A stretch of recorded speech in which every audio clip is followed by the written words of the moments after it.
Collection Cris urgents. Cette nouvelle collection s'est imposée à un collectif d'artistes, Le Grand Souffle Éditions, après la publication de la lettre anonyme de Gersand, avant de partir, ultime message d'une adolescente de 16 ans. Dans un monde collectivement menacé de tous les périls, où l'individu est réduit à une matière première, la vie à une exploitation industrielle de masse, la parole à un bavardage continuel, que reste-t-il à un homme, à une femme, quand dans leur existence la plus quotidienne, ils sont contraints à l'impasse? Le Grand Souffle Édition ouvre ici un espace concret pour réapprendre à crier. Cri urgent, une actualité du dedans. Et voici la présentation du cri urgent d'Elisabeth, 17 ans, lycéenne. Éclosion de la louve. Adulte que le froid a durci, nos désirs n'ont-ils pas soudain remonté de nos enfances? Je voudrais savoir crier et dire que mon visage perd l'équilibre. Pose tes doigts sur mes lèvres de poussière, tu verras. Si tu veux bien ne pas écouter la voix, la vieille, qui enterre la magnifique blessure et grave sur la pierre crise d'adolescence. Si tu veux bien t'ouvrir à cette passion qui monte dans l'odeur secrète du sexe et de la langue, tu verras, l'adolescence est un orage. Il y a ce jour où les paumes sont tournées vers le ciel, où le corps est tendu, où les yeux sont écarquillés, où le sexe est ouvert. C'est ce jour où la folie entre en nous, dans l'angoisse et la suffocation. Ici naît l'écriture, ici naît la femme. Écris-toi, écris-toi. Éclosion de la louve. Tais-toi s'il te plaît, et vous aussi taisez-vous.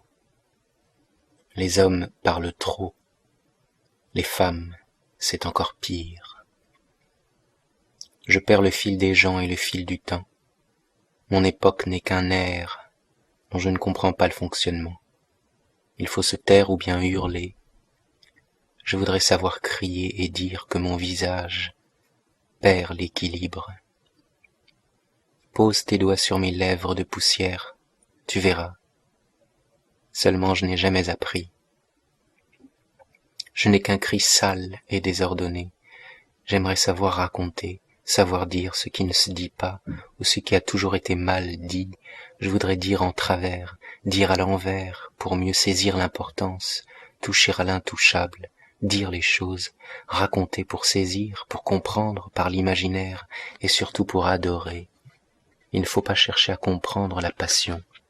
C'est inutile et vain. Décrire l'esthétisme de la fuite, l'urgence, les origines de la peur soudaine et brusque, l'absence de l'autre, l'absence du rien, un rien d'absence qui fait le tout de suite, tout obtenir, tout ici, maintenant. Mais le cri s'étouffe, le cri s'enfouit, se fait ombre, s'oublie. Savoir dire sans plus murmurer, sans chuchoter, sans attendre le moment, cela n'a pas d'importance. Le temps s'effrite peu à peu et coule entre nos doigts écartés. Insouciance. N'est-ce donc pas possible d'écrire une simple lettre, en bonne et due forme, aux dirigeants de notre monde et leur expliquer l'inaccessible et l'envie? Vite hurler que je suis une écorchée, une exsangue, que je suis cette fille aux longs cheveux noirs et ébouriffés, celle à qui les enfants s'amusaient à faire croire qu'elle était une sorcière et qu'on la brûlerait un jour, celle qui pleurait de peur la nuit et qui se mordait les avant-bras. Crier qu'il n'y a pas de honte à être une salope, qu'il n'y a pas de honte tout court, que moi aussi j'ai pensé des choses méchantes, que je les ai dites, que moi aussi j'ai craché et donné des coups de poing. Je suis la mauvaise fille, la mauvaise herbe, celle dont on a peur, celle que l'on cherche à éviter. Je suis la fille qui déteste, la fille inadéquate, celle qui n'est pas faite pour l'amour, alors qui découd son amour. J'aurais voulu avoir le temps de dire au revoir, mais cela peut prendre toute une vie de dire au revoir, même lorsqu'on ne sait pas aimer. Ça n'a aucun rapport, c'est autre chose, un autre amour que l'on ne peut jamais rencontrer dans toute une vie, et j'aimerais avoir ce temps, avoir du temps, le temps de m'ennuyer, le temps de fatiguer chaque muscle, en dansant jusqu'à sentir le sang au creux des chevilles, le temps d'entretenir la folie, de devenir claustrophobe. La solitude se mariera bien à ma peau, elle ne me fait plus peur, elle m'attire, elle est secrète, et ne trouve d'explication ni dans la folie du rêve, ni dans la chair indomptée des corps, là, des corps oubliés sur le bas-côté de la route. Je suis une fille perdue, alors je décide seule de m'enfermer. Je n'ai pas besoin des autres pour m'expliquer la folie et ce qui dérange, le monde. Je m'interdis. Je m'interdis l'abus et la honte, je m'interdis la pudeur. Je me bâillonne et m'étouffe avec les boules de poils que les chats ont laissé traîner sur mon plancher. Je pose mon interdiction de moi-même et je me fais peur. J'ai caché tous les miroirs car ma violence m'effrayait. C'est un mouvement instinctif, un mouvement qui jaillit du corps sans crier gare, qui s'extirpe de l'origine et se propulse vers l'extérieur. Parfois je me fais peur. Quand je deviens autre, quand je deviens moi, je suis double, tierce et même seule dans mon caprice. Madame, j'ai peur d'être seule, parce que, seule, l'écriture m'aspire. Et alors, je ne dépends plus de moi, mais d'elle. Elle prend possession de moi, me menace, me domine, m'engloutit, m'aliène, m'enferme, me force, me viole. Il y a des choses qui ne s'expliquent pas, celle-ci en fait partie. L'écriture. Et cette prison dont je suis une ex-détenue, ou plutôt une détenue de l'infini, c'est une possession, un suicide quotidien, une résurrection nocturne. Écrire, ce n'est pas se faire violence, c'est être violence. Certains disent que l'écriture vient peu à peu, qu'il faut s'entraîner, que c'est une rencontre lente. Moi je dis que c'est foudroyant. Il y a ce jour où les paumes sont tournées vers le ciel, où le corps est tendu, où les yeux sont écarquillés, où le sexe est ouvert. C'est ce jour où la folie entre en nous, dans l'angoisse et la suffocation. C'est à ce moment précis que naît l'écriture. Alors il y a ce temps, où l'on cherche une explication logique, un remède à cette folie des mots, ce temps pervers de l'étouffement, le temps assassin du meurtre de soi. Puis vient le temps où l'on comprend que l'écriture est incurable, et que dans une telle perte, dans une telle chute du corps, la seule manière de guérir est de lui céder, amoureusement. Même si l'écriture, peu à peu, s'amuse à grignoter mes sous-vêtements pour me mettre à nu, ne pas écrire reviendrait à bâillonner mon sexe. C'est un repli sur l'écriture elle-même, un retour à la mère nourricière. J'ai toujours dormi avec les livres comme avec des poupées, comme avec des baisers ou des souvenirs. Et pourtant l'écriture m'aspire dans la folie et m'empêche de dormir. C'est mon inconscient effervescent qui se démaille. Je n'ai plus de contrôle sur la nuit, je n'ai plus de contrôle le jour, plus le contrôle de l'amour, ni celui de la tristesse. L'écriture me séduit et me fait valser dans l'insouciance, elle me fait basculer dans l'éphémère et m'invite au suicide ressuscité. Elle me fait croire que la mort des choses n'est pas grave, puisque les écrire, c'est les faire renaître. Ils vivent tous là où j'écris. Mais il faut sortir de là, se séparer un temps de la langue écrite pour commencer à parler, et entrer dans le monde, s'y jeter, sans réfléchir à notre entrée, sans penser les gestes au préalable. Seulement je n'y arrive pas. Souvent j'ai le vertige, comme ça, sans raison, parce que j'ai toujours eu peur de tomber de moi-même. La nuit, la liberté m'est offerte. Je continuerai demain. Je n'aime pas l'obsession de la nuit. J'ai peur lorsqu'elle prend la forme de l'écriture et qu'elle m'aspire dans le gouffre angoissant de l'insomnie. Je préfère la nuit qui embrasse et qui console à celle qui assassine et qui révèle, qui alourdit le bras et tord le poignet. C'est fou comme il existe plusieurs écritures. Cette nuit encore j'ai rêvé, elle était là, ça me dépasse. Je me sens comme la victime d'un crime sexuel qui aurait accidentellement remis sa culotte à l'envers. Cette nuit encore elle m'a habité, elle s'est installée sous mes paupières et a passé la nuit là, en moi, mes cils noirs pour barreaux de prison éternelle. Elle a la présence qui envahit, elle n'est pas de celles que l'on décolle de notre mémoire et que l'on cache sous un tapis déjà bombé de mauvais souvenirs. Elle est toujours là, comme une petite chose, toute dure, en moi, dans ma gorge, sous ma langue, entre mes clavicules, dans mon ventre, sur mon sexe, dans mon sexe. Elle nage, mon sexe est infini. Elle n'est pas prisonnière, elle est libre, mais éternellement là, passionnément là. Elle est cette petite goutte d'eau qui glisse sur ma poitrine, l'espace entre les doigts, qui court sur le violon, les nœuds qui décorent mes culottes enfantines. Et pendant toute cette nuit, je me saoule à son odeur. Je titube encore ce matin. Son odeur mielleuse, son odeur de livres usés, de phrases défraîchies et de ponctuations suicidées, son odeur fantastique, son odeur inoubliable, son odeur incrustée miraculeusement sous mon épiderme, cette femme au physique extraordinaire puisque tout à fait banal, une beauté comme on n'en voit plus, une beauté comme il y en avait dans les films muets en noir et blanc, comme ses cheveux poivre et sel, une beauté qui n'a pas besoin de mots, une beauté pour bouche close, attentive et amoureuse, elle et ses mots fascinants accrochés à la langue, elle qui fait jaillir avec plaisir de sa bouche les auteurs qui l'ont épiée et aimée, allongée sur sa table de chevet, dans sa chambre pudique d'adolescente. Ma déesse, c'est la sensualité d'une plume qui aime à caresser les peaux imaginées. Moi aussi, j'écrirai mes sentiments ineffables sur les corps abandonnés. Ce n'est plus un cri de colère, un cri étouffé ou un cri de désespoir, c'est un cri du cœur. Celui qui fait bondir le cœur dans votre poitrine, le fait jaillir par la bouche, sauter de nuage en nuage à cloche-pied pour aller faire un baisement odieux, puis pour retomber et aller s'écraser dans une rue parisienne, sale et déserte, au fond d'une plaque d'égout.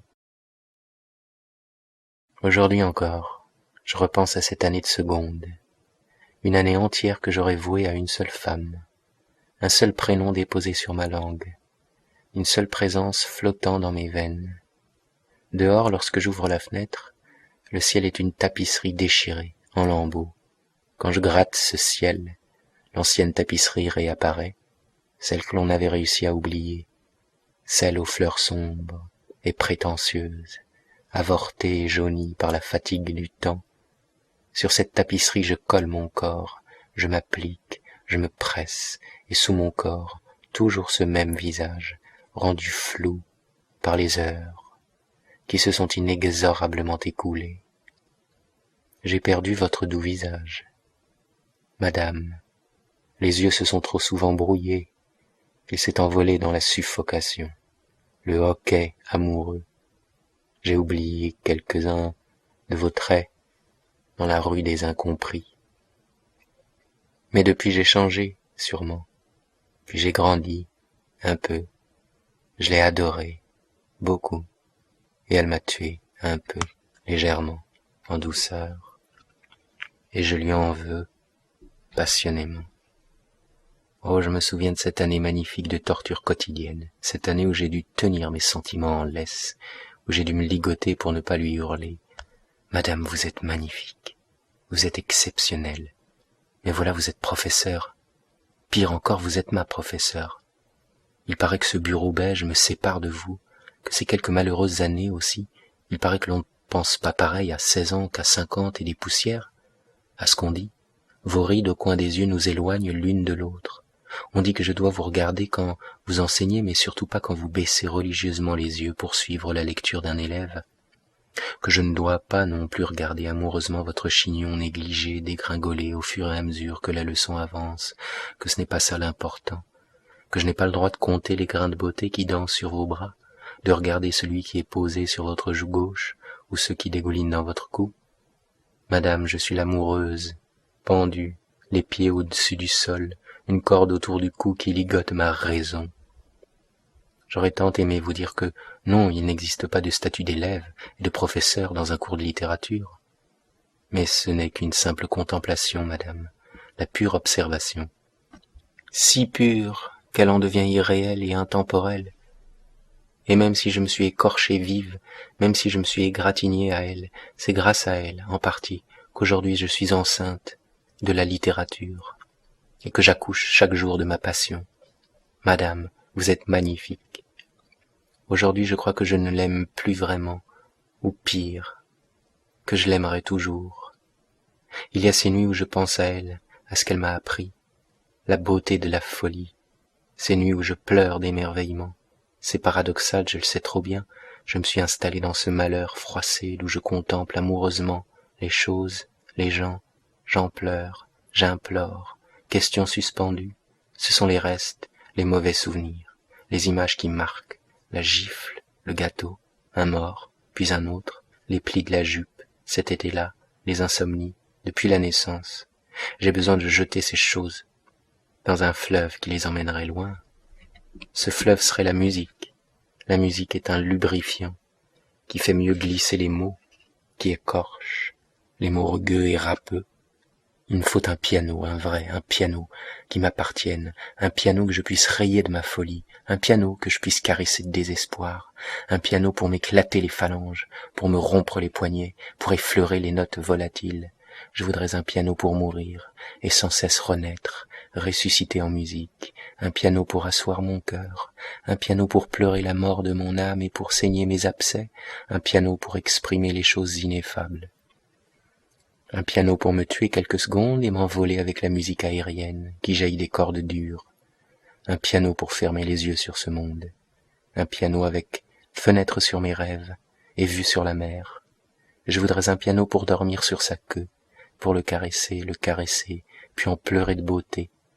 Un piano qui m'appartienne et assujettir les sonates, les faire rouler sous mes doigts rapides et énervés, endiablés, aliénés, fugues, contrepoint, éjaculer de vie dans cette pièce et en mourir. Ma vie est un contresens. L'antithèse s'est peu à peu fondue à ma peau qui absédait. Les rubans pendent, indomptés. J'ai depuis mes 8 ans cette image d'Hugolin qui secoue le ruban de Manon sur la poitrine pour renforcer le bord de l'ourlet de la passion. Ah, mes 8 ans. Il faut bien naître un matin et mourir un soir. Il faut bien un début à tout, comme on dit. Eh bien pour moi il est ici le début. Mes 8 ans. Tout me revient. J'ai 8 ans et je connais déjà très bien le mensonge. L'absence du père est l'origine de la peur. J'ai déjà le corps souple, le corps où frémit déjà une rivière musicale. Je suis l'enfant qui se cache, l'enfant qui craint, la fuyante, fugue, transparente. J'ai 8 ans et je ne suis pas encore déformé d'ordre, pas encore modelé. Maman avait peur, elle disait que je faisais des choses dangereuses, elle avait peur quand je dansais seul dans ma chambre en pleurant, comme pour atteindre une autre vérité, la vérité de mon corps. Elle pensait que ce n'était pas normal, que les autres petites filles ne faisaient pas ça. J'étais l'enfant calme et rieuse, l'enfant sans peine, une minuscule coquillage se morfond sous le sable d'or. Et puis un jour, il y a eu la confidence, le secret, celui qui s'agrippe au cou et qui vous reste suspendu là pour toujours.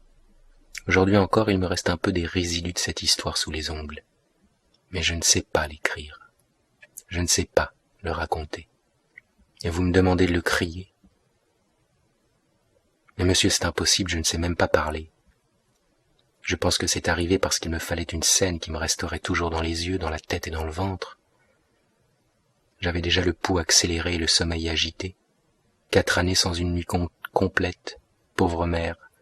Mes cauchemars m'étranglent, les présences sont insupportables, le cœur obèse, étriqué, étouffé, l'haleine tiède, souvent essoufflée. J'étais cet enfant armé qui ne savait pas comment se servir de son fusil. L'innocence effrayée par son image elle-même. Maintenant j'ai 17 ans, maintenant je sais l'impact de la peau, maintenant je connais le choc et la rupture, maintenant mon parfum colle aux arbres. Je suis éperdument amoureuse de la mer. Maintenant, ma violence est dans le secret. Maintenant j'ai la poitrine belle mais inutile, un corps souple mais encombrant, la tristesse dans les clavicules, l'enfant sans miettes dans les creux du corps. Je me souviens, lorsque la petite fille avait des tresses trop courtes, je tirais dessus très fort.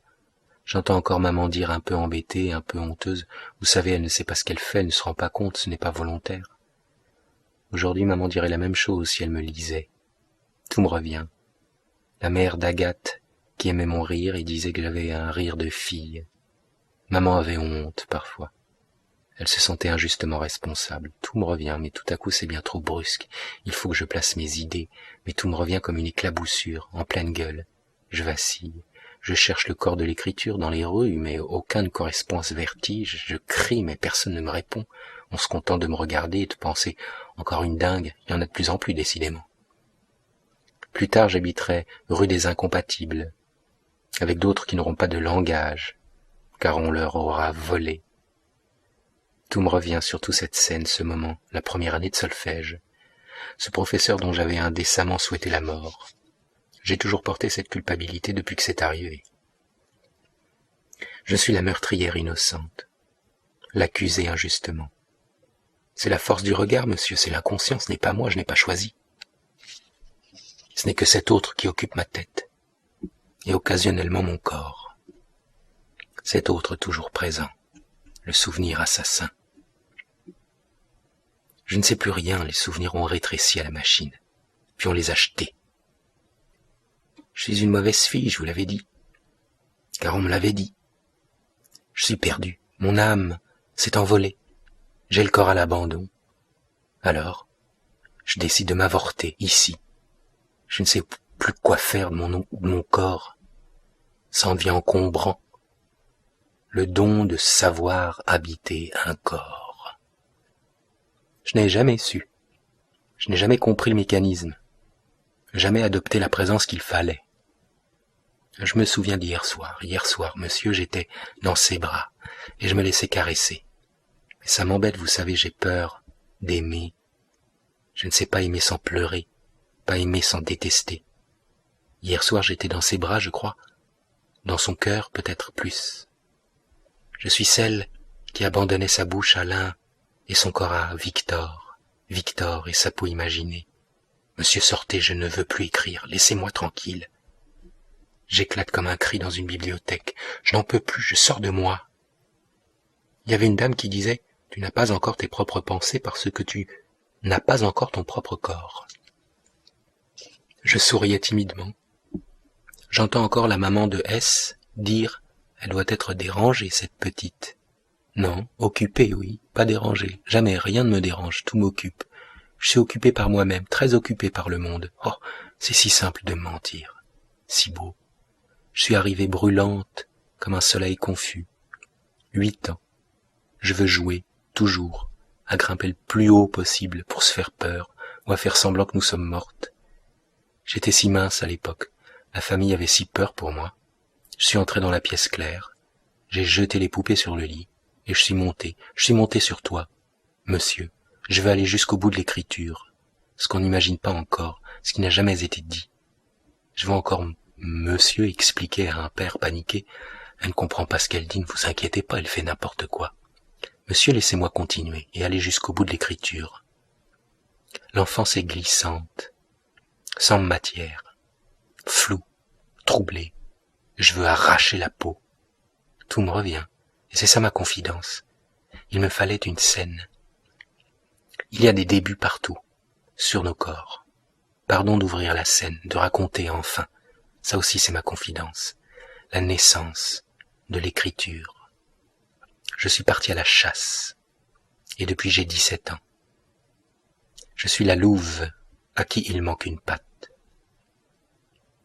Aujourd'hui je vois ma mère dans mes rêves. Je me dis que si elle me lisait, elle dirait peut-être elle aussi, elle ne comprend pas ce qu'elle écrit. Mais c'est parce qu'elle ne sait pas tout ce qui me revient. Elle ne sait pas que je pense souvent à nous. Elle ne connaît pas ma culpabilité. Elle ne sait pas que je me retrouve dans l'expression étouffée de ses yeux bleus, même si nous avons les corps contraires. Pourtant, là, au centre, il y a cette preuve, le poinçon, la marque. Je suis l'enfant des portes closes, l'enfant au silence. 29 août, à l'heure. Je suis peut-être l'enfant qui froisse, qui heurte, qui surprend, qui dérange. Chaque matin je me retrouve dans le poids des cernes des femmes que je vois errer dans les rues, du liquide amniotique. Il ne me reste qu'un réservoir au creux de mes yeux noirs. On m'a transmis l'héritage de la blessure féminine, les yeux des filles, la force de leur faiblesse, la mélancolie, les sursauts du cœur et les ongles longs qu'il faut sans cesse couper pour mieux jouer. J'ai la féminité à l'infini, des mains de musicienne. Je laisse les cheveux longs qui ondulent et chatouillent mes reins, ceux que l'on aime caresser. Alors, le nombril étriqué se cicatrise, se referme sur lui-même, le corps commence à oublier, à se libérer de l'emprise. Les linges du berceau de naphtaline jaunissent. Cela déchire-t-il une seconde fois lorsque sa fille s'habille de parfum et se déshabille devant un homme pour la première fois? Quand sa fille porte dans les creux de son corps la douleur de l'enfance. La figure de la mère est toujours là, celle du père aussi, mais si parfois il faut l'inventer. La mère c'est différent, elle guette, tapie dans la pénombre, toujours. Certaines nuits j'entends une voix qui me dit que je n'aurais pas dû être seule, qu'il y avait des enfants sans sexe avant moi, des enfants sans prénom, des enfants sans temps. Dans ces nuits je vois des visages de femmes qui hurlent, mais je ne les entends pas, et je vois dans leurs yeux que les fausses couches sont des poignards, qui tranchent les poches, qui incisent les liens en sang.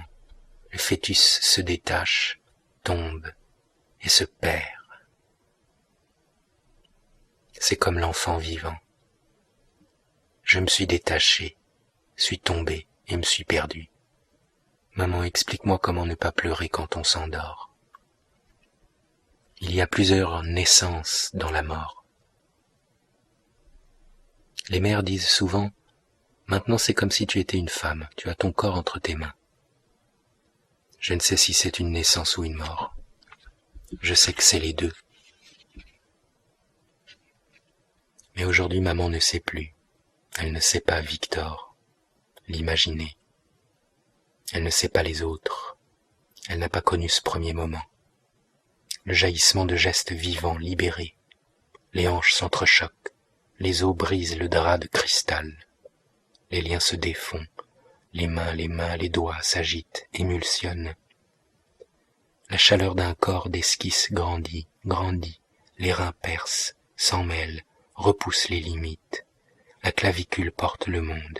C'est l'inversion de l'origine, le retournement du monde. Les poumons légers se remplissent à ras-bord, pleins de nuages à craquer. La bouche s'entr'ouvre, la faim, le corps offert, les désirs électriques. Ici naît le sexe. Ici le nombril de tornade, les mains cascadent, s'ouvrent vers le ciel.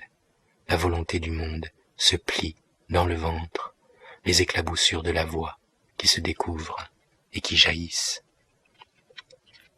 Voici le vrai cri, le plus pur, le cri libéré. C'est là, c'est instantané, c'est violent. Ici naît la femme.